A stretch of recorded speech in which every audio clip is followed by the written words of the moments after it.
Terrible Happy Talks. Terrible Happy Talks. Good to be here, man. Whoa. We did on purpose.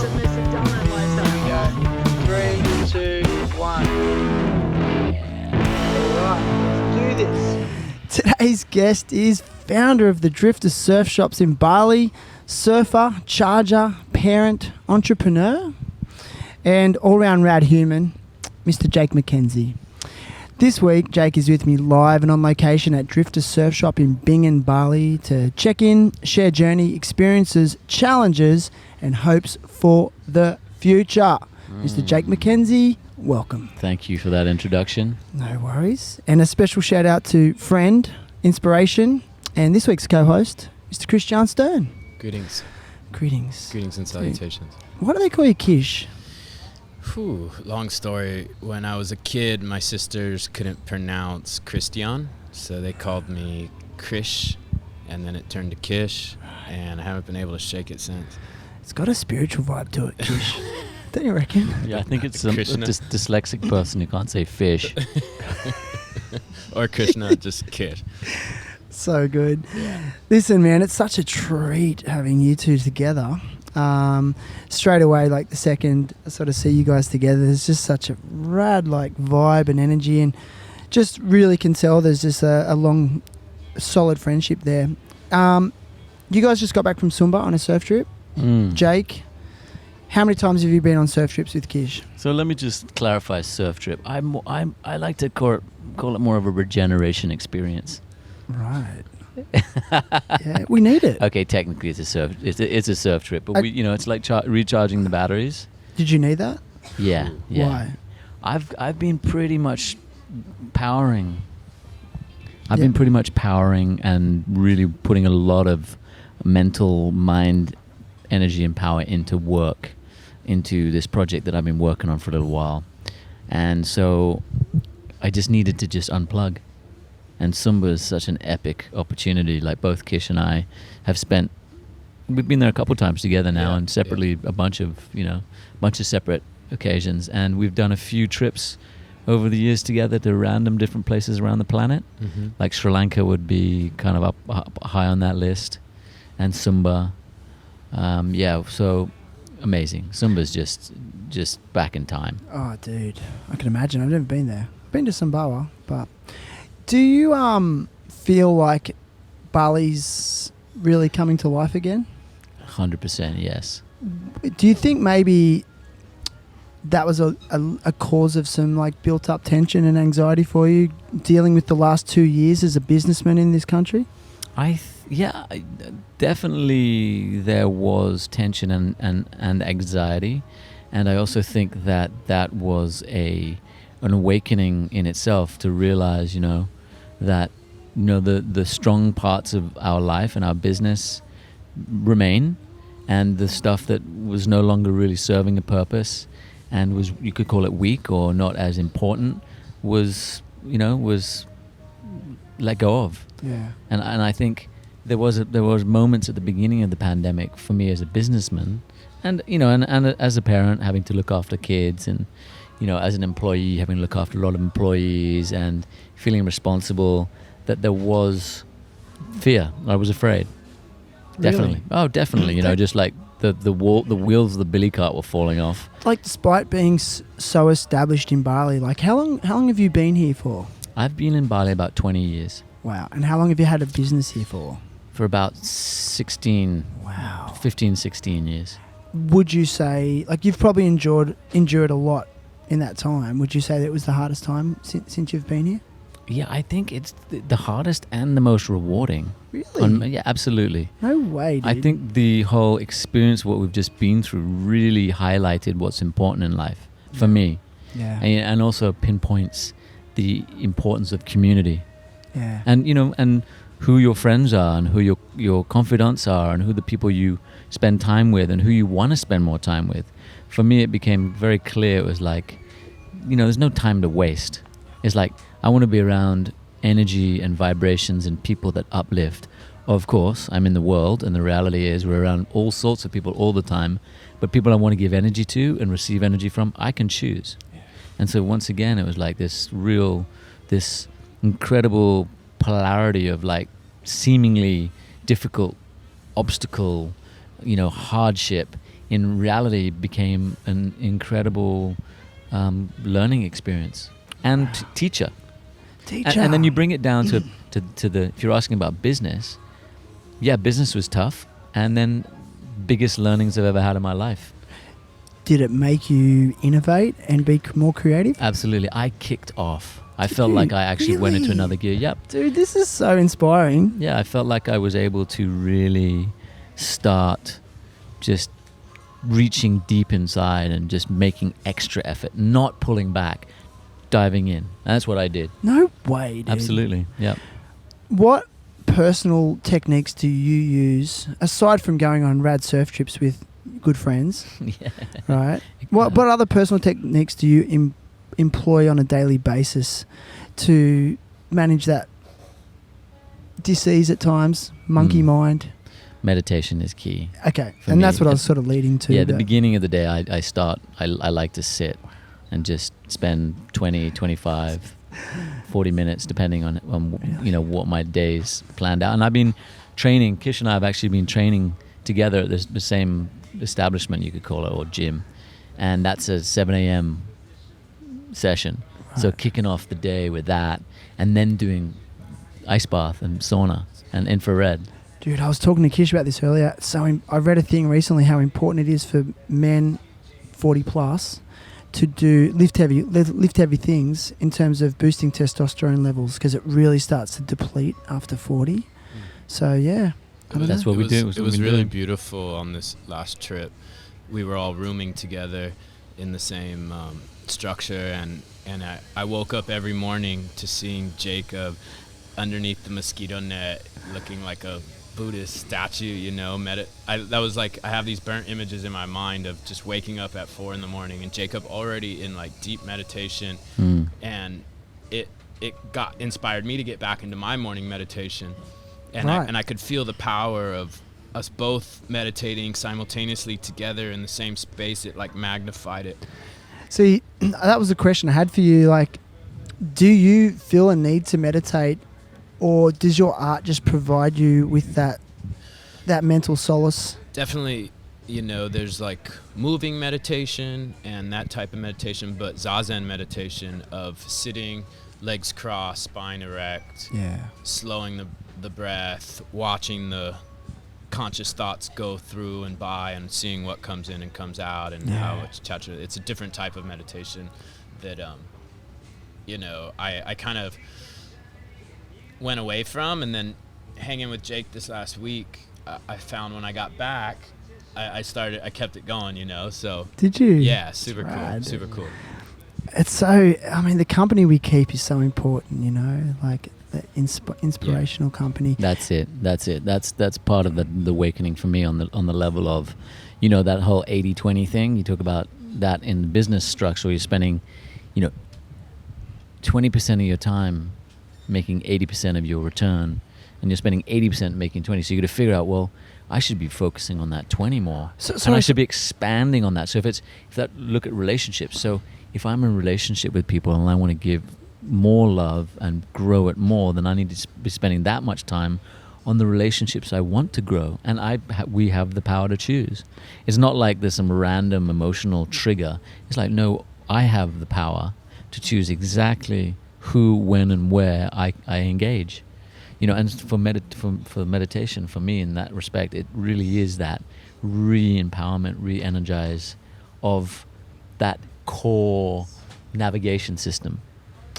And then I just want to say too, so in Sumba, our friend Kristyan C and his wife Ka'ale and their daughters Lele, Dehahati and Kamali'i are beautiful. And so to be there in that environment, it's also very inspiring and very, not comforting, but inspiring is probably the right word, inspiring. And I did a permaculture design course with them earlier in the year with Ziggy. And I did this experiment where I meditated every day for 2 weeks. I did like a 40-minute to an hour meditation every morning. And I was so buzzed. And then I'd go and plant and cut tree and just work in the permaculture environment. And I recorded myself every day just talking about what happened in the meditation. And it was a really empowering experience, not only to do a permaculture design course and learn about the regenerative principles of permaculture, but also to be in that whole energy of a group dynamic, 20 people, lots of different egos, including mine, and just navigating through that and having the foundation on this quiet start to the day. Were you able to transfer that buzz back to everyday living, everyday chores, everyday chaos when you came back? Because let's face it, it sounds epic, but somewhere like that, it's not reality for many people. Yeah. So were you able to transition back? Yeah, I mean that's it, isn't it? That's enlightenment right there. Being able to maintain that peace and calm and serenity and equanimity throughout the day on the motorcycle, in the crowded waves, engaging with people. So no, the answer is no. But there are moments, right? I mean, for me, when I'm engaging in those spiritual activities, like I read from the basic text of AA, right? I read 86 and 87, How to Start Your Day. And I'm reminded, thy will, not mine, be done. How can I be of maximum service today? When I'm in that mindset, beautiful. But I often veer out of that and go to the, fear and the ego and the, all that stuff. Human nature, what we want to call the human condition. The human condition. So to answer that question, no. Thanks for being so honest. Like, have to be honest. But I guess now you are open to employing these techniques that work for you, and when you start to, run rough, you can go, okay, listen, I need to go and do this, and I'm going to come back. Like that's just healthy living. That's smart living. Whereas I feel like where I live, sometimes people get to that sort of headspace, and then they feel like they can't take a break, and so then they look for ways to numb out. And that doesn't have to be with substances at all. We numb out in so many different ways, in my opinion. Yeah. So one of my yoga teachers said, it's easy to be a monk up in a cave in the hills. It's more challenging to be a monk in society. Around people in an urban environment. Yeah, for sure. And that's where we're needed. Yeah. I'm not saying monks, but yeah, that's where we need. Like I got a good friend in Hong Kong, Bombie, who's got beautiful vegan restaurants, right? And he is the antithesis of Hong Kong. Like he wears dresses, he has a feather in his long hair. He's just a character, and he's in the middle of the most consumer commercial city in the world. And I'm like, bro, move to Bali and do your thing. But he's like, no, this is where I'm needed. Yeah. And it's inspiration. Yeah, it's inspiration. When you go to Sumba and you see your friend with that beautiful permaculture estate. Is it called Nullunkala? Yep. I follow those guys on Instagram and just dreaming of going there, to be honest. That right-hander looks so fun. What right-hander? I never went right. He posts it. I guess it's public now, but yep. I don't want to know how many years he surfed that by himself, but dude, was that, I guess, when you originally moved to Bali and started a family here? Mm-hmm. Was that correct? Mm-hmm. Was that your original vision, was to provide a lifestyle that is alternative for your family and your children? I had no idea what was in store. Right, okay. The kids themselves would just let the massive curveball into everything. But as a result of that, it's given me, Bali is such an incredible platform for that, right? Yeah. We're so blessed to live here and have kids here. And they have the opportunities that they have here, including traveling to the most beautiful parts of Indonesia and the world for that matter. My kids have had some amazing trips. But I think Bali is a really magic place. You still think that after 20 years? Yes, I do. You still think that after mass development? There's magic still here, yes. It's just harder to find, but it is still here. In what sense? The culture, the Balinese people, the way they interact with nature, the way they interact with spirit, the way they interact with community and family. When you peel back the layers of that, it's magic. Like for me, I still do these pilgrimages to different temples. I have my good friend Danny. He has a priest that he's followed around Indonesia, so they even go to these ancient temples in Java, up in the near Bingin, well, East Java, different places, amongst all the incredible temples in Bali. So I've done some beautiful trips with them, and when I go do those trips, I really feel like I peel a little bit of that, the facade of the cover and peer into this more sublime, magical Balinese energy. You feel like you're still discovering Bali. Absolutely. Do you feel the same, Kish? Of course. Just scratching the surface. Really? It's so deep here. And scratching the surface of Indonesia as well. You know, what is there, 17,000 islands? One lifetime's, I don't think, is enough to really get to be able to completely experience it. You know. Does it go, like, in your opinion though? Does it go beyond just the culture and the religious practices, or is there something in the earth? There's magic. This island. Is there something in the earth? This island's a vortex. It's directly linked to the third sun in the Alcyone star. Whatever. You know what I'm saying? go. So yeah, it's power. Like I have had the good fortune of pilgrimaging to several places. Let's just say, you know, Lake Yamanakako on Mount Fuji, and Haleakala and Maui, and the pyramids, and the Acropolis, and even the oracle, the Delphic oracle, and the most magic cave in India, and all these places that are potent. You could say Sedona, Arizona.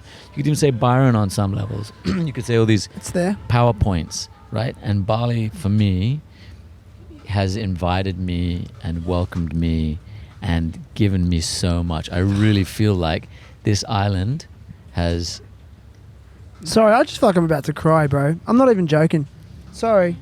I felt it I've been coming for 20 years. I felt it for 20 years, you know? And I lived here for a period, you know? And then it just got taken away with the chaos of whatever happened 2 years ago. And I still feel it. And I'm sorry. I just had a little moment then. But don't apologize. It's so weird though. Like I'm just listening to, like, I see both of your faces lighting up, telling you, like, you know, declaring your love for this place. Well, coming from America to here. Sorry to cut you off, Jake. No, totally. I'm with you.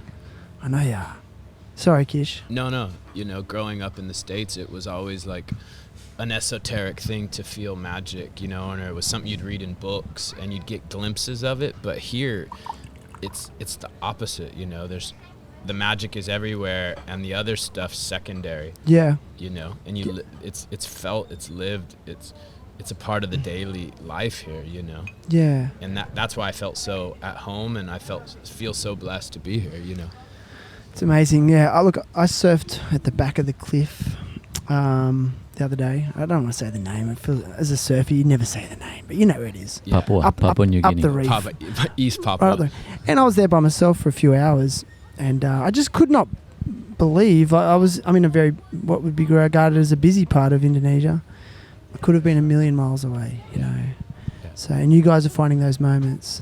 Definitely. I've had the good fortune of starting to interview a couple of the older legends in Bali. Have you? Yeah, I started recording their stories. I've felt really called to do that, to reinvigorate the old original intrepid travelers here and listen to some of their stories. And I was interviewing this guy, Steve Palmer.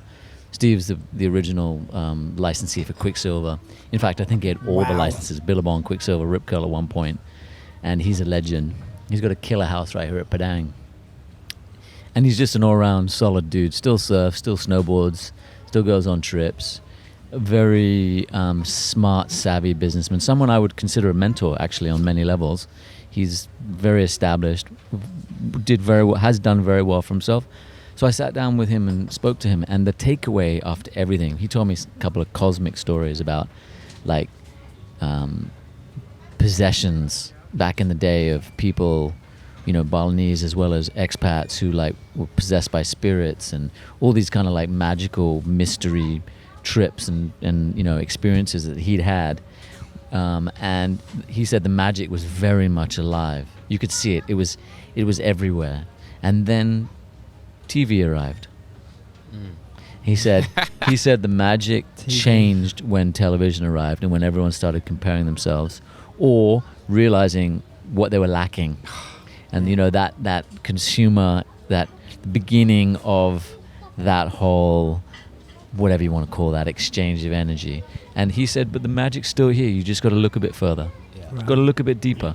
And I really related to that because I feel the same way. It's like, we see all this magic. Like just right here before, I was like out in the front there waiting, and I saw this beautiful this young lady actually in full ceremony gear doing an offering in the middle of the road, busy intersection, and just in amongst this wild tourist frenzy of motorcycles and the smorgasbord of nationalities toing and froing. There was this Balinese lady with some incense laying an offering in the middle of the road, oblivious to the whole world. But at that moment I was like, that's the magic. There's a little bit of incense, some prayers, serene, and bringing in that energy. And it was just like, it's still here. It's definitely still here. Have you always been a seeker? Always. For as long as you can remember? Definitely. Many lifetimes. Yes. I'll say yes to that question. As a child, how did you describe yourself? Full on. Busy. Busy? I think I was very busy. Like, my mum would tell me that oftentimes at the end of the day I would fall asleep in bed with my mask and flippers on. Like from swimming? Diving? Even in the bathtub I wore a mask and flippers. Why? Practicing? Good question. Who knows? Maybe. Just getting ready for the Bombie. Did you grow... Actually, I've got a question about the Bombie surf related. Maybe this is the time. What do you think the optimal length board is for big Ulus just when the Bombie's just starting to break? What size? What size Bombie? Let's say 6 to 8 foot? Let's say 6 to 8 foot Bombie, which is still in the manageable range. 8 foot. Like an 8 foot long board. 7, 6, 8 foot. Depending on how much. Like I've got a Chapman Brewer that's 3.5 inches thick, and it's got so much girth up through the chest that I can pretty much paddle into most things. I'll sit a little bit inside the guys on the 9.0s and the 10.0s. Yeah.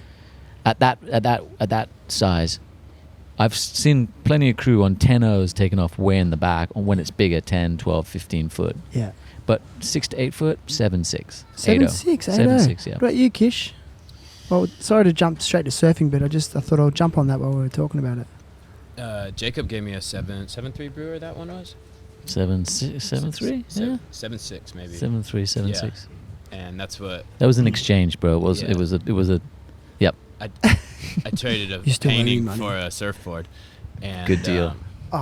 Yes. Beautiful painting. Yeah, and it was such a special board. And was it a Dick Brewer as well? Yeah. Handshaped brewer. It had a story to it. Yeah, and that's kind of what I Bombie's still new to me.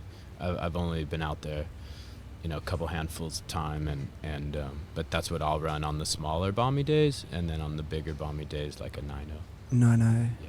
Just to get you in safely. Yeah, but if there's such a thing as safe out there. I'm shoulder hopping compared to these guys. I know. I'm on an 8.3 Chapman Brewer. That's an absolute weapon. Really thick. Look, I think you can go thick and more volume. Yeah. You don't necessarily have to go long at the Bombie. There are some ways for sure. Flatter rocker. Easy to easy is not a word I'd use, but more seamless with the paddle. Okay. To get in. Yeah. Narrow tail. Obviously. Little tiny swallow. It's swallow, beautiful. not Beautiful. a pin. No, this one's a swallow. Although my other 7.6 is a pin. Fin setup. That is a thruster. Okay. Yeah. What other fin setups do you muck around with? I've got bigger a waves? quad Padillac, but I really like the Chapman Brewers. From everything, I've surfed all kinds of boards here over the years.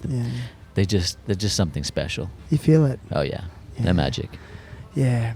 Sorry to just jump on a tangent there, but it was actually one of the questions I wrote down. I'm very curious to pick your brain about sort of some boards, because you stock such amazing surfboards here, and I know that there's a lot of thought has gone into what you stock, correct? I hope so. I mean, aside from Dick Brewer, who would you regard as some of your favourite shapers? Mitchell Ray, Outer Island. Okay. Jerry Lopez. Paisel. I noticed you got some Paisels. Yeah, we got some Padillacs here. Yeah.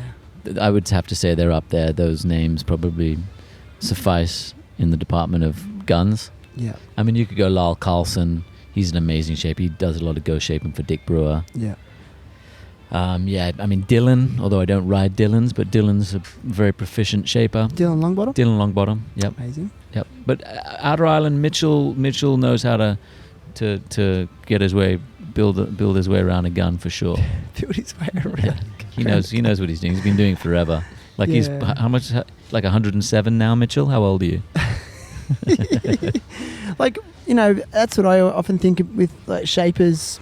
You know, I have moments I look at boards and go, man, I could do that. I could do that, I reckon. I could do that. But then it's like, well, no, I can't. Like, and, you know, you can really feel the difference between a Dick Brewer, like someone who's dedicated his whole life, compared to maybe a newer shaper who's had the board machined. Al Chapman. Not just Dick Brewer, but if you go and surf Sunset, and you surf Sunset and you're looking around and you're surfing serious Sunset, 15, 18, 20-foot Sunset. Terrifying. The people who are catching the waves are all on Chapmans. Okay. You might have a Bushman out there. You obviously have a Brewer maybe, but basically anyone who's worth their salt is paddling into waves, that is, would be on a Chapman. Of course, you've got Peisel, Healy, and the Rothmans. You know, there are people riding John's boards, but Chapman's the man. Chapman. As a kid, you said that you always had your flippers and your goggles on, so you've been attracted to water from a young age. Always. Where did you grow up? Did you grow up near the in ocean? Hong Kong. Right, but it's not really that close. Hong Kong's got amazing beaches and ocean the outlying regions. But no surf. Small waves. Really? Yeah, it's few and far between, but there are typhoon swells. But I didn't really start surfing there. I mean, we did some body surfing and we did a little bit of surfing, but I really started surfing in Hawaii when I was young. We'd go to Hawaii every Christmas my dad would run the marathon. Do you? We did, yeah. Who are you, man? Well, my dad fell in love with Hawaii in the late 60s. Who is this guy? Well, my dad was a lifeguard on the beach. He actually emigrated from Australia to South Africa in 61 with his parents. There you and he go. became a lifeguard on South Beach in Durban. There you go. And he was, living on the beach. And long story short, in 67 he moved to Hawaii to study the restaurant hotel management. He did a little bit of a work experience at the Hilton, Kahala Hilton. Yeah. And fell in love with a local family there who became like a Hanai family. It's like a adopted Hawaiian family. And they're still like our family. And he would go back every Christmas to run the marathon. Wow. So from the age of about 7, I was Christmas time in Hawaii in Kahala. So special memories, family Absolutely. memories. And that's when I was kind of introduced to surfing, but not just tasted, you know what I mean? And now you're doing that with your family. Yep. What a tradition. Yep. What a legacy. Yep. Kish and I were talking about the importance of tradition and legacy. What do you think, Kish? Like we talked about your art being like legacy items. Yep. Do you feel like a really well crafted surfboard is a legacy item as well? Would you regard it as that? Of course. Even though it's being used for an activity? Of course. I would. Do you know who the Munoz? What was the Munoz? The Munoz family? Yeah. The They're Californian, right? no Hawaiian. Oh. Hawaiian. The Munoz family. Tony Moniz? Yeah, and Josh and yeah. Oh yeah, Josh. Oh, that family. Tony Moniz, yeah, Oh, okay. those guys Yeah. Josh rip. and They came out last season. He spent a lot of time here, and he was the nicest. A lot of times when the pros come in, and they come to the villas and all that, you really get introduced and see the personalities. You don't get to see the personalities on the screen and in the contest and all that, but it was just the nicest people. And then to see both of the brothers be in the pipe contest this year, and to see that family and the lineage of his father passing it down to his kids and the whole family, it made me think of like one stoked family, what that does for the culture. And I see that in Jacob because I've spent time with him and his family and watched his kids grow up over the last 10 years now, and to see the stoke that Jake and Vanessa have, and to pass it on to their kids, and to see the lineage then get repeated. And now Ziggy's coming out with us at the corner and in small Really? bomb. Yeah. How old is she? 13. Man. Some people call that irresponsible parenting, but, she wanted to. She, And Flynn, Yeah. Flynn's out Once there out- now, and because once outside corner starts breaking, it's real deal, right? Dude. I've been out there. But you It's see terrifying. the stoke, not just the surfing passed on, but also the stoke pass on, and the beauty of how they're turned on and how they pass it on to their kid. And it's all it takes to continue this torch, you know, of water interaction and surfing, for lack of a better word, you know, what are we really doing out there?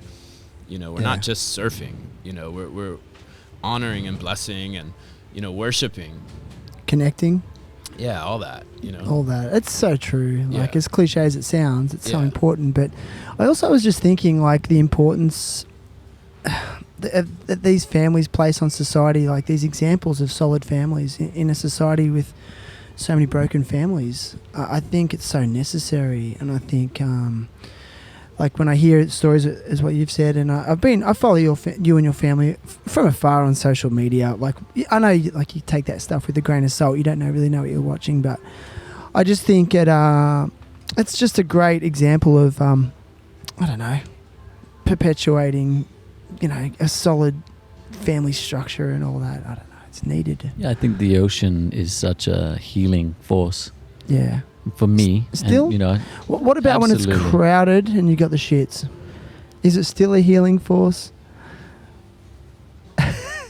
look, you can find what you look like. It doesn't just mean I'm surfing. I still fish and I still free dive and I'm still out there enjoying the ocean. But yeah, it is testing when it's crowded.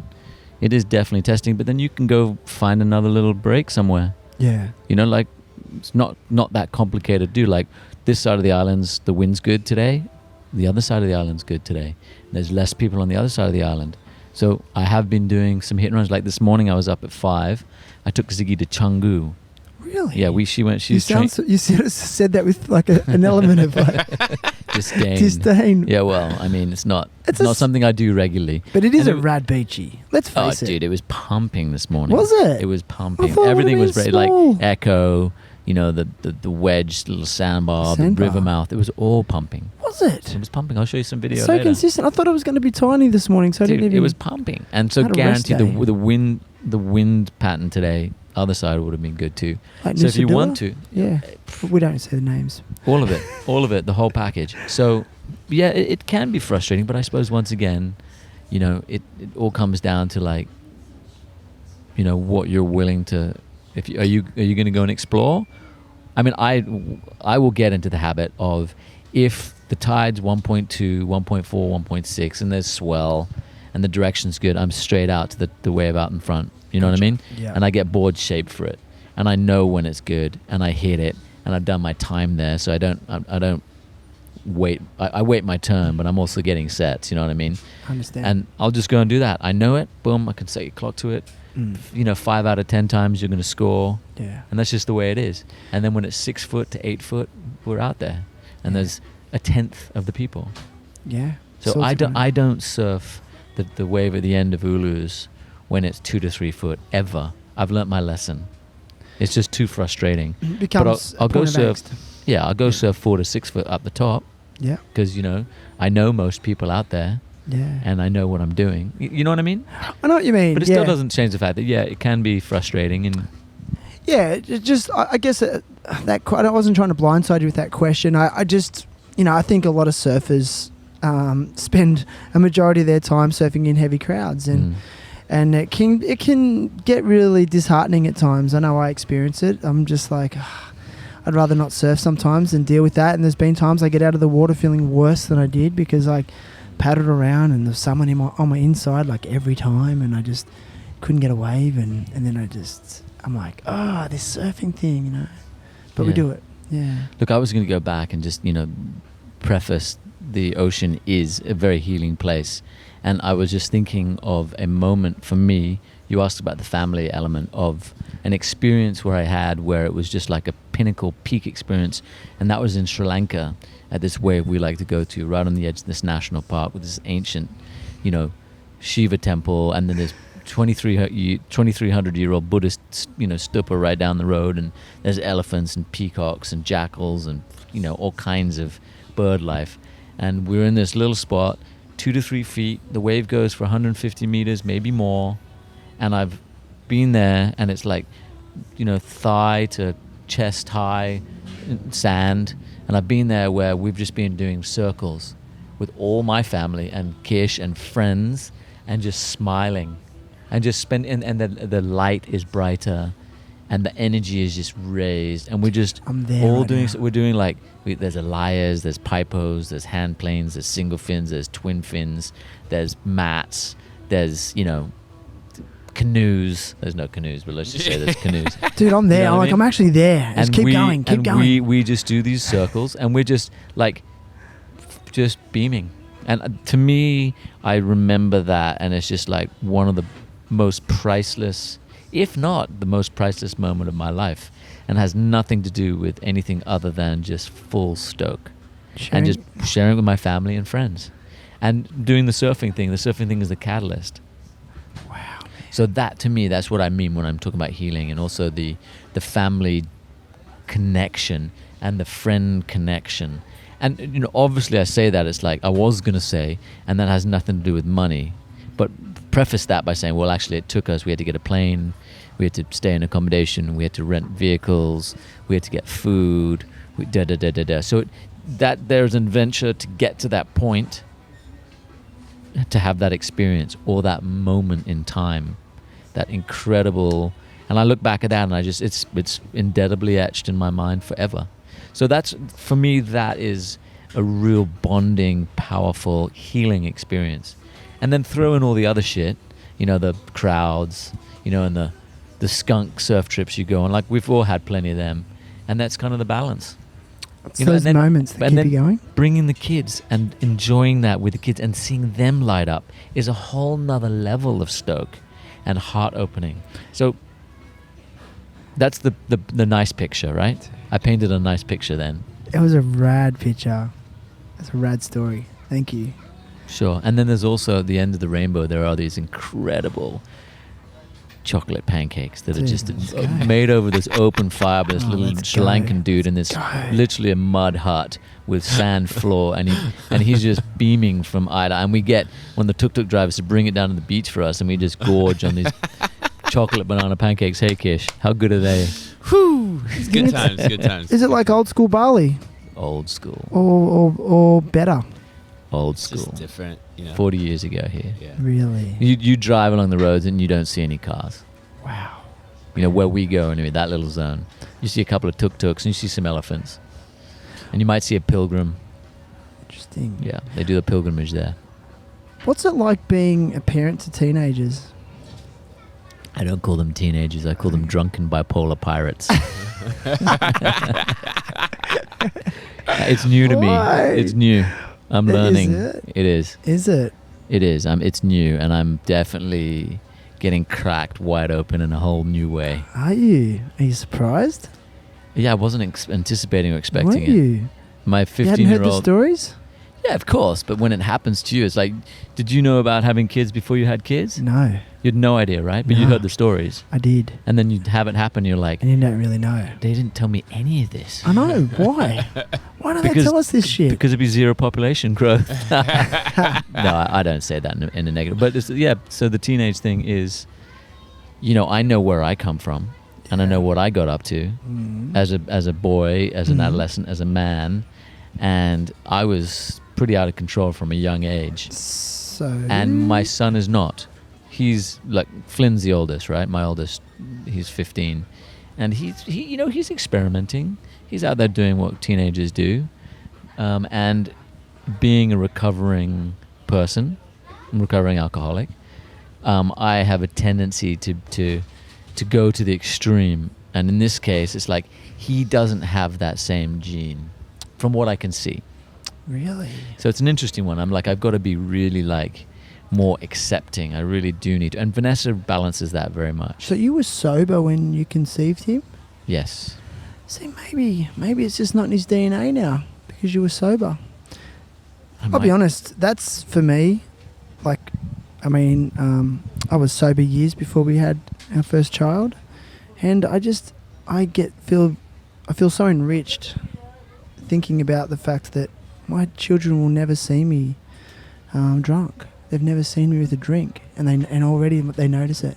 They say, "Daddy, you don't drink beer like the other men." I'm like, "Yeah, I don't," and they feel safe. And it's like, I think it's like the best gift you can give a kid, and maybe Flynn is that gift of all your self-honesty, would you say? Yes, I would say there's definitely a part of that. I think it's environmental as well as genetic. But I might have another one in one of the other kids, you know what I mean? Okay. So you're real about it. Not that I'm not pulling that one in, but Okay. there is a possibility, and I think it is a genetic imprint, and it is a karmic imprint, and it is yes, I do believe so. I think it's environmental, but I also think there is DNA in there. I've read enough stuff. Okay, I'm not questioning it. I'm just, for me, I'm okay with that concept of, for me, the experience of going to hell and experiencing what I experienced, then coming back to the other side, is golden. And it was an absolute intrinsic part of my story to be in a position where I can help others and be of optimal service to others. So in the sense of it being a curse, I don't look at it like that anymore. It's like they say, stick around long enough, to have a life worth living. Don't leave 5 minutes before the miracle. What's the miracle? The miracle is the complete switch of perspective. No, it's not about me. I'm in the position to help others. So being an alcoholic and a recovering person is not a curse, it's a blessing. So if one of my kids has to go through that, it's not in my hands. It's in God. If I truly surrender it, it's not up to me anyway. Yeah. If there's a spirit of the universe, and it's not, I'm not calling the shots. So if that's their lesson, because I do believe it's like, my kids chose me as their father, as your kids, and it's like they. You believe that? I do, absolutely. I believe in karma. I believe in reincarnation. I believe in the optimal birth for the lessons I need to learn in this lifetime, and I believe the same for my kids, for everyone. Depends, how many layers do we have to dig? It's like, yes. So that's the simple answer to the question. As far as if my kid or kids have a propensity to ingest chemicals or alcohol like I did pre-birth, they may have had that ailment in another lifetime with other things, maybe sex, money, power, whatever. You know what I mean? There's a list. And they suffer from that in another body. They'll bring it into this body as karma. And they may be able to iron it out, and they may learn the lesson and be able to transcend it and move on, as I hope I have in this body in this lifetime. Right? I can stem that particular soul sickness, because I think that's what it is. It's like, maybe sickness is a strong word. It's a lesson. It's definitely a lesson, and it's spiritual as well as physical and mental, as we know. So, dude, high five. Seriously, that's just a really profound rant. A bunch of questions popped up. Kish, you want to jump in with the question? Okay, because I guess I got a question going on a more very simplistic plane to what you just sort of went on. You've heard of the concept of nature versus nurture. I'm also of the mindset on a practical level, if you can keep them busy and keep providing these experiences, get them in the ocean, get them constantly active. I noticed that your amazing daughter Ziggy is like competitively surfing, quite well. Do you think there's an element of that as well? Like just continually keeping them busy? You think? Yeah, I definitely would agree with that nurture versus nature on the level of people who have trauma from a young age. You could even say in the womb, kids who are, their parents are either potentially violent. There might be violence in the household, or drug addiction, or shouting, or negative energy, or microwaves. Who knows? They're affected in the womb, right? And I think our early imprints as youth, we get, we have, for lack of a better word, trauma. Maybe emotional, maybe whatever it is, being a child of violence, or just emotional incest, or potentially sexual, so it's called trauma. And if you come from a balanced, healthy household, and we can define what a balanced, healthy household is, that would be a good definition. Let's just say that there's a lot of love and support and non-judgment, and opportunities to express their natural God-given gifts that they're born with, then I think that is more of a nurturing environment. That doesn't change the fact that I still feel that child or children, twins, whatever, chose that incarnation. And so they may have previous lessons to learn, and they're born into that environment where it's optimal to experience the life they're meant to live. All the choices or options that they have along the way, through free will, that they can make. But so going back to answer your question, yeah, so we've had a healthy early life for my kids, mostly. Like Vanessa and I have argued, and we've had situations and circumstances happen that may have caused trauma, but I think generally speaking, they've grown up in a very balanced household. Okay. Do you protect them from arguing and things like that, and adversity? I don't think that's real. I think the world is full of adversity. But do you think sheltering a child from adversity is detrimental? That's a loaded question. But yes, I do think that children need to understand on some levels the world as it really functions. There are bad people out there. Bad things do happen. Yeah. And that's reality. You know, and I think, yeah, that's a big question you just asked Shannon. I'm sorry. I guess I'm just curious. I'm curious. In the household, though, I personally believe sheltering a child from mum and dad arguing from time to time, if it's at a certain level, I don't think it's a bad thing. I think that the children need to see that, and then they also need to see the parents reconciling. And I think it's resilience building in this very, adverse world we live in. I don't know. That's something that I just... No, I agree with you completely on that point. Nice, man. Now listen, Drifter is probably my most favourite surf shop in the world. I'm not just saying that. Here's a question. Did you name it after that Rob Machado movie? It was the same time. Yeah, no, it was the same time, and we ran it past Rob. Originally, it was going to be called Barong. You did run it past Rob? Yeah, we ran it past Rob. And he was down, obviously. He was so down. It was going to be called... There was a few names, and then Drifter it's Drifter. There was never a doubt. It works. And and it was a similar time for Rob when he was doing that film, and we ran it past Rob, and he was like totally cool with it. Yeah. I think there was a Shelter surf shop at one point. You know what I mean? So it's been named after a different movie. Yeah. But yeah, Drifter is it was, Are you still inspired by your business, by this place? Yeah. Really? Yeah. I can feel it in here. Like, do you have any vision of creating more? Yes. You do? Yeah. Yes. I feel the community aspect of what we've created here is so key. Right. And just expanding on how we can create more creative community, and how we can bring people together more in a way that's productive. And I don't want to use the word healing, but let's just use the word healing that's positive for community. Yeah. I think we can facilitate that here, and I think there's many layers to what we do and who we are. Yeah. But yeah, I want to I'm still passionate. I noticed you're doing more live events. Is that part of the vision as well, to build that community through that? Definitely. Music, art. We're going to do some galleries coming up soon. Kish is going to be doing a gallery here. Are you, Kish? Yeah. Rad. Do you that was something I actually have been meaning to ask you. Do you do a lot of art shows? I haven't. Or have you in the a past? Very long time. I haven't done. The last showing of my work was in Berlin. Okay. And I don't really do too many art shows. Interesting. I've done a lot of group shows, but I haven't done too many solo shows. Yeah. Yeah. Just, I could imagine that would be a lot of pressure and stress.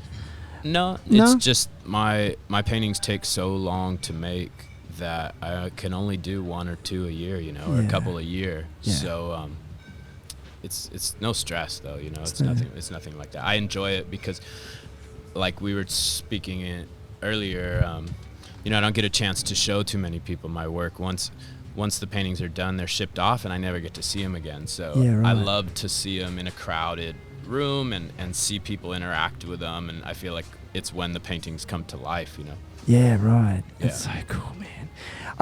I haven't asked this question before. How did you two meet originally? We met in Ubud.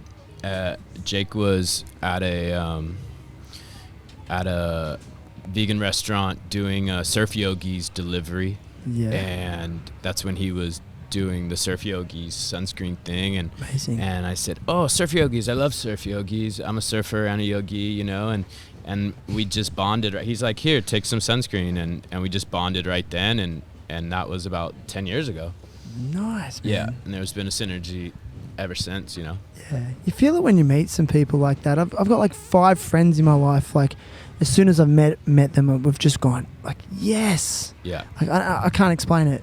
I just like but you know, like we talk about past life stuff and different incarnations, and I've gotten glimpses into past life stuff with Jacob. And Really? Oh yeah, yeah. In what way? Like, explain that. Because like, I mean, I love hearing these things, but there's people who would trip out on that and go, "What's he talking about? What?" Well, it's just like, how do you know? we always talk about, you know, our octopus gardens and the Akasha records and stuff, and there's things where there's just too much, you know, kind of deja vu, like too much knowing.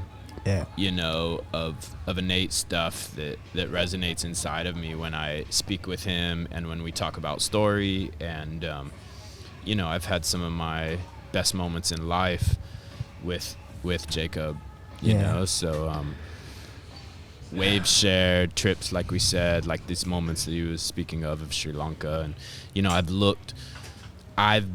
had the honor of being on the shoulder watching Jake, you know, worship the temple, and seeing him in the barrel navigating and coming out, and vice versa. Some of my best waves I've shared witness. And then we're always about the party wave, unless it's like pretty critical, always. So I've shared waves with him, or we've been in he's always like, go, and I'm always like, go, you know, and it's just special, you know. I think there's a familiarity too. I think that's a word you could use. And From you know, past life. I wasn't going to say this. Yeah, I think there's just this shared, like, it's a pretty deep rabbit hole of a topic, but the idea of us being able to access other lives' information, you know, that's, you could say, the idea of the Akashic record, which is this you could even call it a quantum field of information of everything that's ever happened, is happening, and will happen, and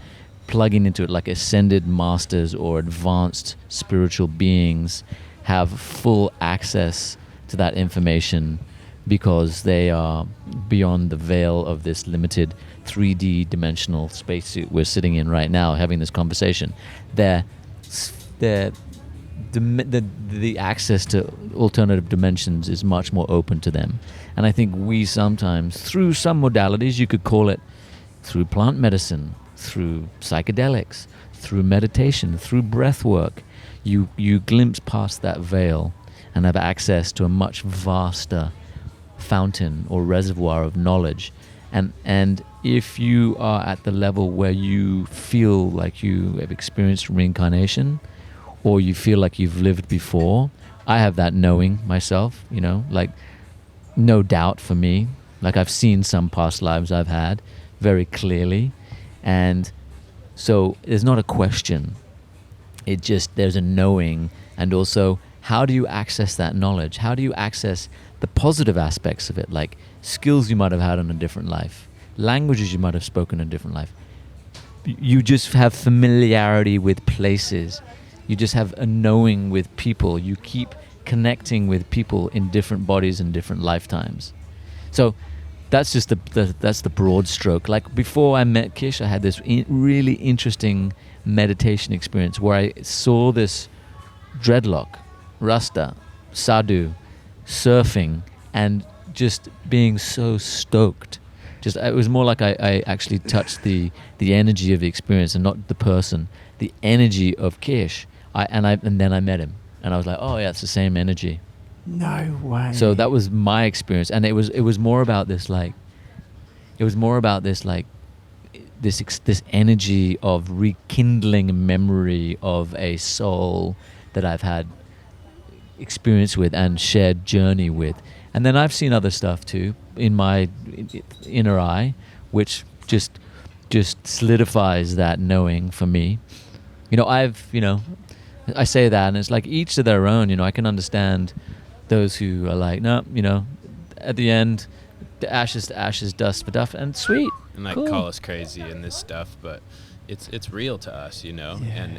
And many people. And I've had visions of having an older brother who, you know, I grew up with sisters, so for me the desire to always have a brother figure, and that, you know, I've always yearned for that and wanted to receive that, and when I met Jacob in this life, you know, he really took me under his wing as an older brother would, and started showing me things that in a brotherly way, not just as a friend way. And for me, it, you know, the way my mind works and my spirit works and things coming through me, I always feel a little bit shy and embarrassed to share these kind of deep inner things that come through. And I know when I speak with Jacob and we commune together through conversation and stuff, I can tell him any of my wildest dreams and thoughts, and he's right there with it, being like, yep, oh yeah, and I also did it, and we go back and forth with this dialogue, and it makes me feel, you know, human, and makes me feel sane, and makes me feel like myself, you know, because of the reflection we have with each other. So we get past So this. good, bro. It's so healing. I'm sorry to cut you off there, Jake, but I think so many people hold on to things that they don't want to, like, it's special, bro. Like, this open dialogue between friends needs to be more common. And maybe it's common in Bali in these circles and Ubud and wherever. But I feel like in many Western societies, and including, I'm reflecting on specifically where I'm from, is that to have an open dialogue conversation like that and speak deeply from the heart, there's so much trepidation and fear of ridicule and judgment. But it's so necessary. So necessary. You know, and I like when you say that openly in a public forum, like, I think it's just so healing for so many people to hear, and let's normalize that, you know, Yeah, and just maybe identify the importance of having those soul connections and identifying them and seeking them as well. Definitely. So, anyway. So going back to this idea of what drifter, what we're offering and what we want to migrate more into and what we want to present and be more connected with, this idea of sharing in community, in creative community, you know, in healing community, in being vulnerable in community. So the Cosmic Well, which we're hosting tomorrow night, has been this talk story evening and experience where people get vulnerable. So, you know, true tales told live. I love the concept. So would it be like comparable to like a TED Talk? Yeah, so look, there's a series called The Moth. And The Moth essentially is stories of people who have had an experience where they've never been the same again afterwards. And obviously in recovery we have our stories, and we share these stories, these seemingly tragic events that turn into these incredible opportunities, and you know, the obstacles become, you know, opportunity, right? So the Moth is, the Cosmic Well is like that. Okay, that's the concept. Yeah. So it's like talk story, and it enables people to talk about taboo subject, get vulnerable, So and share and inspire others to do the same. So that to me is the next phase in development of Drifter, is like it's continuing to grow all the elements of the body, mind, soul experience. Progression. Yeah. Taboo subjects. So you mentioned, and look, it's quite topical at the moment, and I don't want to make you uncomfortable here, but we discussed it just before the podcast. You said one of your speakers tomorrow night is going to openly talk about her experiences with plant medicine in the scope of someone that's spent a lifetime of sobriety. I'm just curious, like, as someone yourself who has many years of, you know, sobriety and has dedicated their life to that journey and use it as a guide, can you maybe give us a bit of an insight as to what's your take on that? Someone utilizing a plant medicine during said sobriety. It's a good question there, Shannon. And There's listen, a lot of brother, layers to that. Yep. I'm not trying to bring you on Stark or anything like that. Look, I think it's quite I think important. it's really important for me to be in the position of suspending my judgment. Okay. Because I would be the first to be judgmental, and I have been over the years, very much so.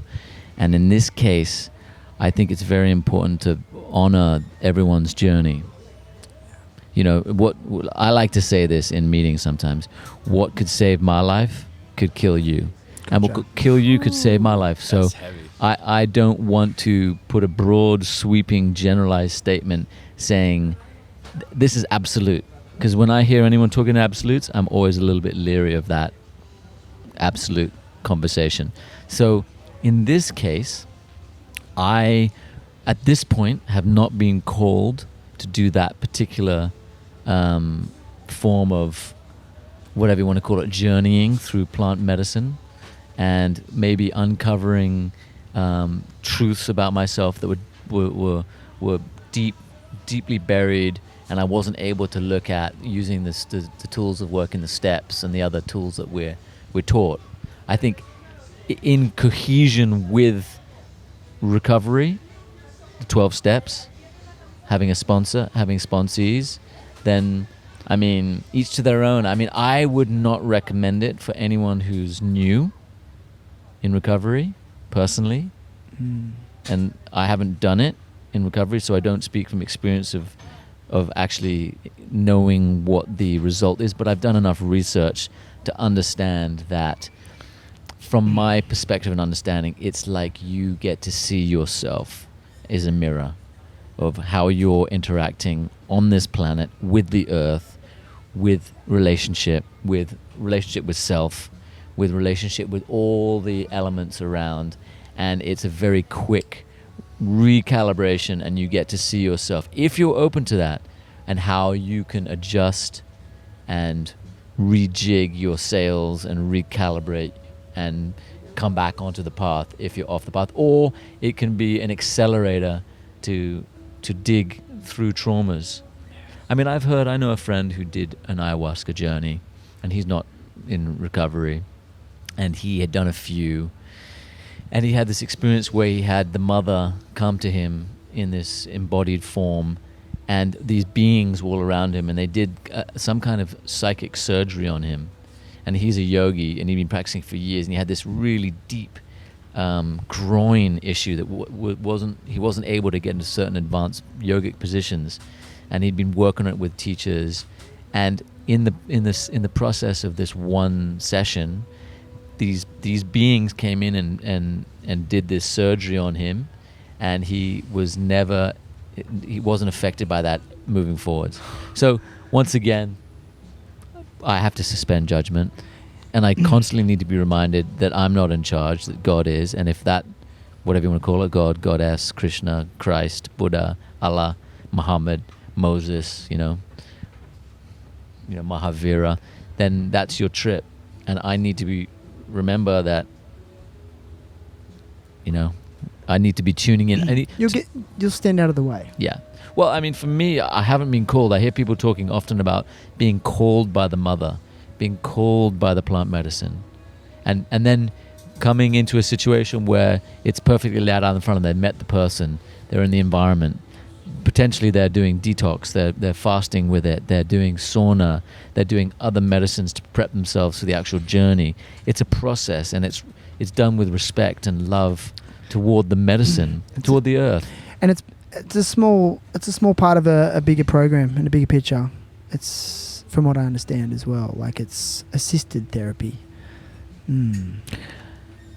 Yeah. I too haven't been called for it. You haven't? I have no desire. Okay. Yeah. Interesting. I think, it's so topical right now, and it's it's coming up more and more, and I'm just wondering if people are going to think it's going to be this amazing cure to all their trauma, and they're going to have an experience, and then, because we live in such an instant society where we want instant results, and I guess one of my deep concerns with it is that people think they're going to find it in that. But I think it's a small part of a bigger picture, and I mean, Jake said it really well in terms of, if you were early in sobriety, you would never consider it, but it also has to be enmeshed with, vast amounts of recovery work. And so to integrate it, what were we talking about in Zumba about the guru that gave a bunch of acid to, and he said it was Neem Karoli Baba when Ram Dass visited him and dosed him with massive amount of LSD, and Neem Karoli Baba it is yogi medicine. Why do you give it to me? Because I enter the room and sit down and have dinner with the Christ, but then I have to leave. I want to stay. It's like this, and I think that talks about like this stabilized consciousness. So, the different levels of in yogic teaching, and if you're looking at it from the science of yoga, there are these different levels of attainment of consciousness, higher level of consciousness, and there are siddhis, and siddhis are these peripheral powers that you as an advanced being start to cultivate. For instance, being able to psychically read minds, create fire, astrally project and travel, and all these so-called powers which are not to be utilized for selfish means, and they're also just stages which you pass through and don't get stuck in, but people get stuck in them. So this idea of stabilizing the consciousness and not being, I suppose in that sense what Neem Karoli Baba is saying, he's saying, you can get to that same level of consciousness using meditation. And going back to, and other tools, like going back to recovery, let's just say, I would say, work the 12 steps thoroughly and honestly until the final 12th step, which then tells you to help other people work the 12 steps thoroughly and honestly, which then tells them to help other people, and you don't stop, you continue to help other people. And I think that is the key.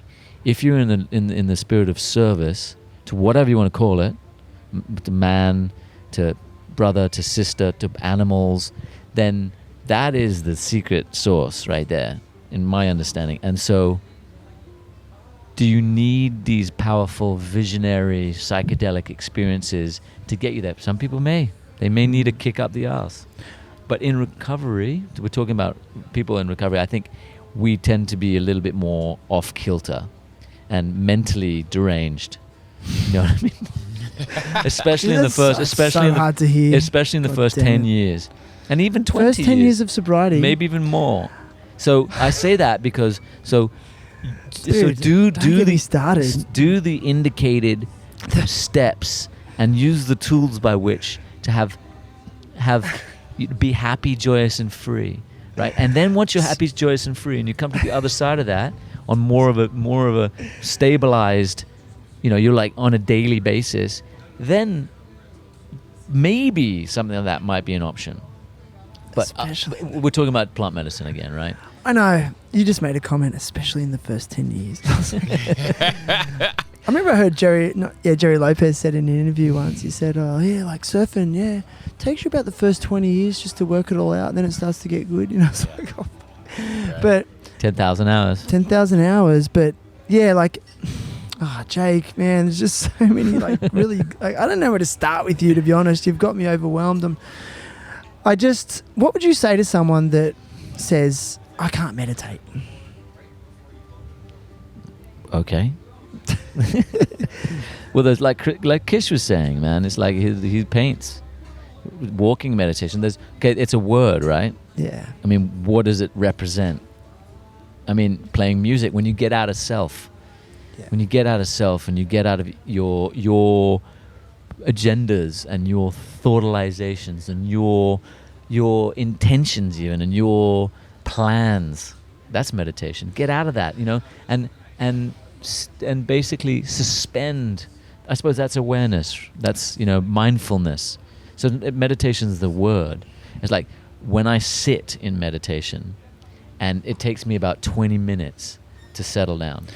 Okay, what happens when you sit in meditation and it becomes painful because it's churning up painful things? I stay seated. Okay, so would that be your advice to someone that is suffering from that? Because I want to give people some tools and advice here. Start with 5 minutes. Okay. If it's about a seated meditation, get a Joe Dispenza has many guided meditations. Right? They're amazing. Even I am. I can't believe you mentioned that. I love Joe Dispenza. I do Joe Dispenza's meditations often. Because he uses that music too that has this frequency, right? Have you done it, Kish? I haven't, but Jake was turning me on to him when we were in Sumba.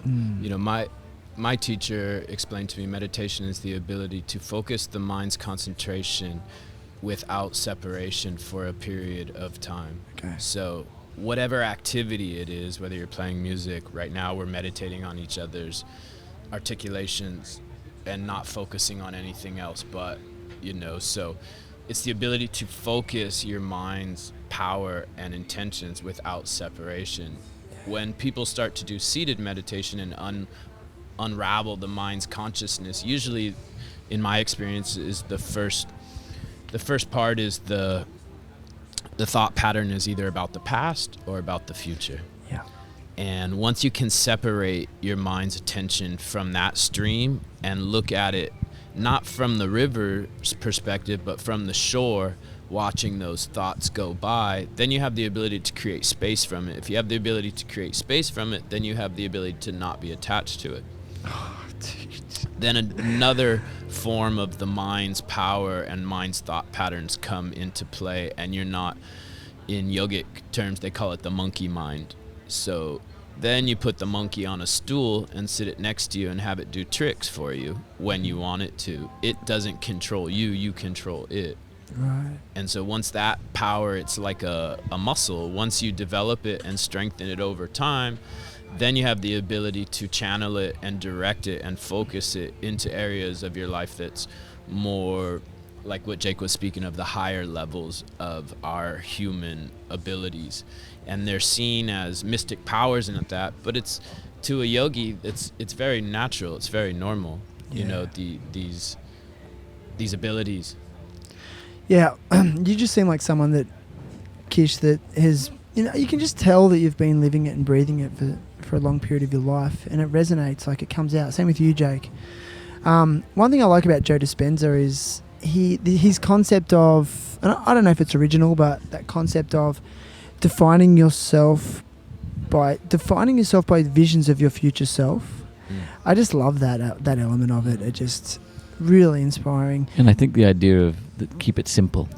Right. Once again, and I think Joe Dispenza, he packages up in simple, digestible packets. Okay. So you can do a 15-minute meditation on creating gratitude or empowerment or flow. It's a guided meditation. It's simple. It's not complicated. Change your energy, change your life.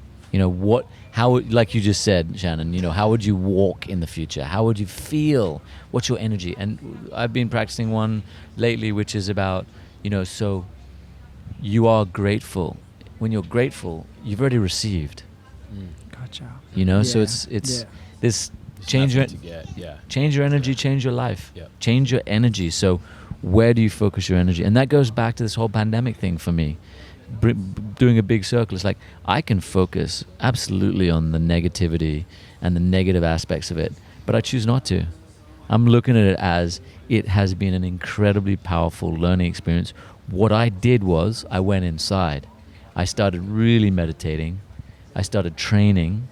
I actually stepped out of, I became the GM of this company, and I moved and I took all these actions as a result of practicing positive behaviors, which led to more positive behaviors. And then my energy is changing and the people around me are changing. So, keeping it simple, once again, when you're talking about anyone who's listening, who's having a hard time, it's like, if you're in recovery or not, whatever you're, wherever you're at in life, it's like the simple stuff, you know what I mean? We choose every day who to talk to, what to read, what to plug in on our Instagram feed, all of that stuff. I'm saying stuff that everyone knows. And then also the self-discipline of spending 5 minutes, 10 minutes, 20 minutes, going to the gym, getting your testosterone up, moving your body, then going and doing these biohacking things, eating clean, surfing. I noticed, I said this to Kish yesterday when I seen him, both of you just look so fit. You're pretty fit too right now, Shannon. Yeah, because looking tight. Healthy body, healthy mind. So much power comes from a strong body, and my spirit grows when my body's strong, and as does my mind. I work off that. But and Kish and I were talking about it. The pandemic highlighted this for me, that health is wealth. It really, really is. You speak to someone who's terminally ill, which I have, and they would give any amount of money for their strength and their health that was the big lesson I learnt through the pandemic. I got sick. I had, in the last couple of years, we had numerous deaths in my life, people dying around me, not from COVID, from things. I don't want to go into it, but it just really reinforced that for me, keeping it simple meant getting my body as strong as possible. Yeah. And as a byproduct of that, I felt like my mind got stronger as well. And my spirit and my emotions and my testosterone levels went up. I mean, we're so blessed, you know. Yeah. We're so blessed with the option to be able to choose health. Yeah. You know, speaking of people in different situations where they don't have the option of what food they can put on their table. So since we are blessed with this option, why not choose what we feel is the most optimal thing? Yeah. You know. Yeah, like you acknowledge the privilege that you have. Yes. Yeah. Or That's the blessings, not a privilege, the blessings. The blessing. Yeah. Okay, I'm learning so much from you too. Because I feel that on that this could be a contentious issue, but the idea Let's of go. if we choose our birth, then we choose all the surrounding environments around it. We choose all the lessons. So you might be born into poverty in a famine-ravaged nation, and you might die as you were born, and that's a lesson. Gotcha. And we have choices, and people can rise out of that consciousness and elevate. You know, there are people who are in prison on death row who are enlightened. Yeah. You know, they've had that experience as a result of that. Yeah. You know, so I've constantly got to suspend judgment in that, and it's easier said than done. It is. You know, It's practice. Yeah. It's a journey. It only, the first 10 years it'll take you. Because I'm 9 years sober. perfect. And I'm going to be, I'm getting more comfortable with being open about that. But it's been the hardest 9 years of my life. It's been raw. Like it's brought things to the surface that I've had to sift through and, and face up to. And it's been terrifying. And it's so good doing it live with But people. how do you feel now? It's only been in the last few months that I feel the best I've ever felt. But, it almost killed me. I had some of the worst things happen to me in sobriety, things that were worse than when I was drinking and using drugs. And that was really hard for me to deal with because I was like, well, hang on. I got sober to make my life better. It's getting fucking worse. Yeah. But then friends in the program have highlighted to me that it's this clearing, this detoxing. I guess sometimes I think about it and wish that I started the journey earlier. And when I hear about with Jake and he had that realization earlier, and I really I won't say envy it, I admire it. So how you guys feeling? We tired? You hungry? Feel good, man. Feel It's really been- good. We could, definitely Yeah. peckish. Yeah, I'm hungry. But that being said, I think we could probably talk all night long. I think this it point. finds So- you. I think it finds you at the right time in the right space. To What's that? sobriety and not just sobriety but consciousness. And like we were saying about the choice and to choose. To have the choice to take the choice of consciousness versus numbing. To feel, and whatever that feeling brings into you, to go through that, it's a choice. You could easily at any time numb it. There's so many different options for numbing these days, but in order to feel, it takes a vulnerability. It takes what is an illusion as work, and that stuff, but really it's an opportunity. It is. It is, man. and to feel, is a, it's a heavy. It can feel overwhelming. How much can one structure or body, or spirit or soul possibly feel? Yeah. Before you crack or before you go. You said something earlier today that I loved, and I've been practicing it. I struggle with it, but when an uncomfortable feeling comes up now, I really sit in it. Yeah. And let it go through me. Yeah. I don't try to struggle or resist it at all. If anger comes out, I don't act on it, but I just let it go through me and I absorb it. And it's amazing how much more quickly it passes as opposed to when you fight against it. Yeah. And that analogy you used today of you fight against the current, you fight against the rapids. Yeah. You're going to burn out and you're going to get exhausted. But if you go with the current and the rapids, you always end up in calmer water. Yeah. Love that, dude. There's storms that come in, and I feel like the more you sit with your own feelings, you can you can see these storms come in over the horizon, and you know when to batten down the hatches, when to put the raincoat off, you know, when to go out in the rain and dance, you know, when how to adjust accordingly, you know, and you don't put yourself in situations to feel that kind of stuff, you know, if it makes you feel not good. Yeah. You know, and why would you go into that if right on the other side is all flow, all good, you know, all stoke? For me, it's just like stay in that, and then there's no need to go anywhere else, you know. Yeah. Yeah, man. And so good. when we talk about like the context of recovery, you know, the practical application of solution in our lives, and it's been proven time and time again by our predecessors or people who've walked this path before us and have, you know, left the keys on the path and the information through whatever you want to call it, through word of mouth, sponsorship. Obviously there's a basic text that we use, that this concept of, you know, coming full circle back to being of service. You've mentioned that time and time again, and for someone who has the length of sobriety you've had, it must work. It works. and No, and you that's, think it's the fundamental? That is the key. That's the key. That's the key. When you get out of self, so if you have sexual issues, when you get out of yourself and help other people, they will wane. They will lessen. Interesting. When you have anger issues, you know, there's tools by which we talk about that work. Gotcha. You know, and prayer and meditation. You know, the steps are in order for a reason. So going back to this idea of like, it takes time. It takes time to uncover, discover, discard. And the beauty of it for us is it is a day at a time. Yeah. And every single day I have a choice, you have a choice, and shit comes up in the day, of course, and there are some weeks and months that suck, but the reality is we change. And I think for me, my perspective is different. My perspective on how I view everything as a result of working steps.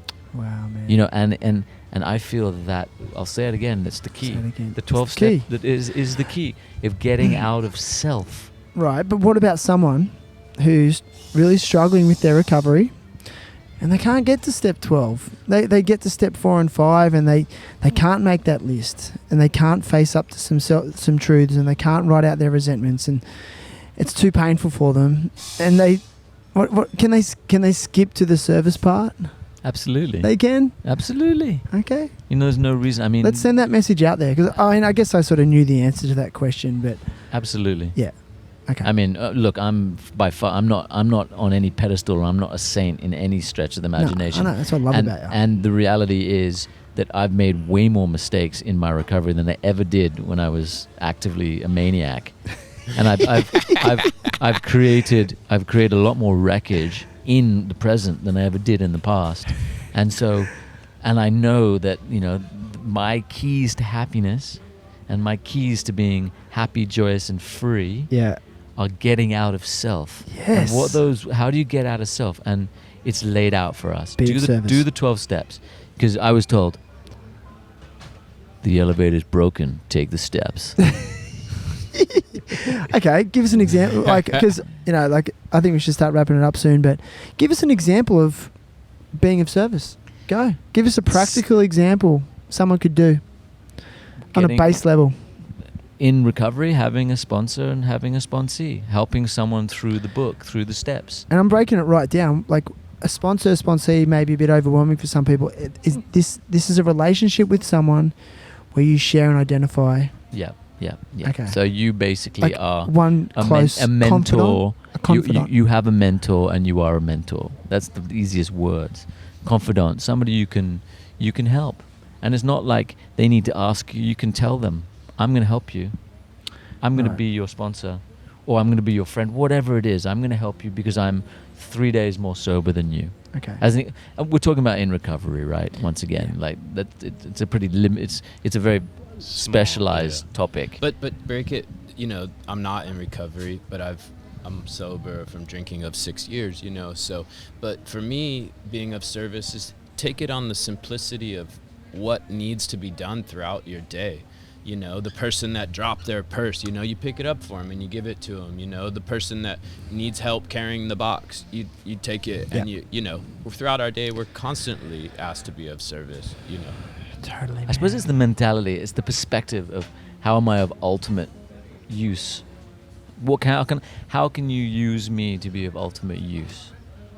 You know, whatever you want to say about that, whether it's doing the dishes, taking the dog for a walk, Exactly. not being, you know, just Sounds like being a good husband. and father and employee and employer and friend and all of it. And you know, like you said, Shannon, we see the path becomes narrower. You saw someone tonight who you want to make an amends to. I had the experience the other day. What a trip that is, by the way. And that's the way it happens. It's like you have the opportunity to clean Can't get over it. and move past it. And you guys didn't realize I had to fucking walk over there and just go. Because I just went, boop, boop, boop, my brain just went, boop, boop, boop, boop, boop, boop, or the code matched, went. that's the guy. Yeah. And he was sitting right here with us.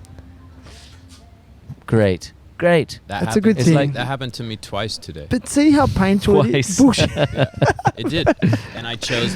You're an overachiever. I chose to feel it and not react and Yeah. go into it when I keep running into this person, you know. That's and I need. crazy. There's some unspoken things that need to be said. There's some wrongdoings that are felt, and I need to do it. But the thing is, like, there's an illusion as if we don't have time. You know, and I feel like time is on our side. It's not working against us. You know, That's so- interesting because I'm always like, time's our most precious commodity. Can't waste a second. No. You think I've got to chill a bit. But I believe that, you know, we have lifetimes to work these things out. Yeah. You know, so we're all Do I want to be free or do I want to be right? Yeah, I love that. You know? But the ego wants us to be right. Always. But then you do take the higher path and the benefits are infinite. Yeah. There's no doubt. It's like, why do we not want to pay benefits. people back money we owe? As an example, like, you know, because we're afraid that there's not enough. But the reality is when you open that and you open yourself to that, infinite abundance comes. But you have to experience it to know. I mean, you know, I'm not like infinitely abundant in any stretch of the imagination, but in many ways I am. But like, for instance, like the 9th step in recovery, you make amends to all people. And some of them you can't, like you're saying, you know, that's either too painful but it is part of the process of getting right with self. What's the and journey? being free. It's the journey. It's the journey. It And I takes think, time. like, listening to amazing humans such as you two who are on the path, like we're having these conversations, but let's say we reflect on my situation that happened earlier. Again, like there's the old Shannon who would have not been aware of that. Yeah. But all of a sudden, like, you have this heightened awareness. And I do in my sobriety have moments of like, and it's beautiful, but it's constantly painful, and it's like have to be accountable. And then Jake summed me up straight away. He's like, "You got to make amends, man. This is how it is. Like, it's, you know this." I'm like, "Yeah, God damn, I don't want to hear that. I know it's the right thing to do." And then I sometimes think, was ignorance bliss? Is ignorance the better way to go? I don't know. Not if You don't have to be feel accountable. it, you know, But then if Jake you said feel it's it, yeah. infinite. You get this infinite abundance. As a result. And then through that is the freedom. On the other side of that is the freedom. The other side of it is like, why do I not do yoga? It makes me feel good. I love it. You know, it's good for the body. It's good for the mind. It's good for the soul. But it takes discipline. Yeah. Like I train. I get up in the morning. I don't want to go to training. Or you go to a meeting. I don't want to go to a meeting today. But when you do it, you know the other side of it. It's like, feel great. oh, that's why. Yeah. I'm Dude. part of something. I'm connected Yeah. to myself, to other people. Yes. And there's freedom on the other side. That's the Yes. way we need to look at it, in the sense of, no, it's not, I'm not this is not going to restrict me. This is going to open me up. Yes. This is going to crack me more open. Dude. And there's freedom on the other side. That idea, look, through this, I get self-esteem Yes. as well. As well. You know. You ever thought about starting your own podcast? I think you're doing a great job, bro. No. I don't know, man. Like, you speak so well. And you articulate ideas and concepts in a way that's easy to understand. I don't know, man. It's such a cool platform, you know. You think so? It is. I think, you know. It's always spoke to me. No pun intended. Yeah. Yeah, I think you're, you know, it is a great platform, and you do it very well too, Shannon. Oh, And thanks, man. No, it's look, it's Thank- really nice to connect in live person with you and Kish right now in Drifter, and to have this experience tonight, Saturday night. You know what came to me? Before I left Australia, I just went, imagine getting those two in Drifter and together. Like, it just, maybe God spoke to me, but I'm so glad that we made it happen. Yeah, and there is some power, Jake, to this in-person thing. Like, during the pandemic, had to do a lot of remote ones online, and they're just, don't get me wrong, you two are great online as well, but it's just not the same. Like, I'm feeling the energy. There's eye contact, you know. Yeah. There's spirit. You know? Yeah, we're in each other's frequency field. Yeah. We're kind of sharing the space. We're sharing space, and it's funny. We're grokking. I said frequency to a friend the other day. He goes, "Oh, that's some hippie bullshit." And I said, "Like, do you listen to the radio?" He's like, "Yeah." It's like, dude, their frequency, their vibrations, it's all around us. And but then people won't acknowledge that it can be transmuted by humans. The interesting thing is, the radio is being broadcasted whether you tune in or not. If you dial your knob into the music, it's still out there in the ethers, in the frequency. So it's such an honor to be sitting here with you in time and space, both of you. Bro, I feel the same. Yeah. And you said earlier today, man, I feel like you put me on a pedestal. I was like, dude, when I like someone, I just really I like people. But then if I don't like someone, and this is one of my defects of character, man, I'll go the other way. I'm like, get away from me.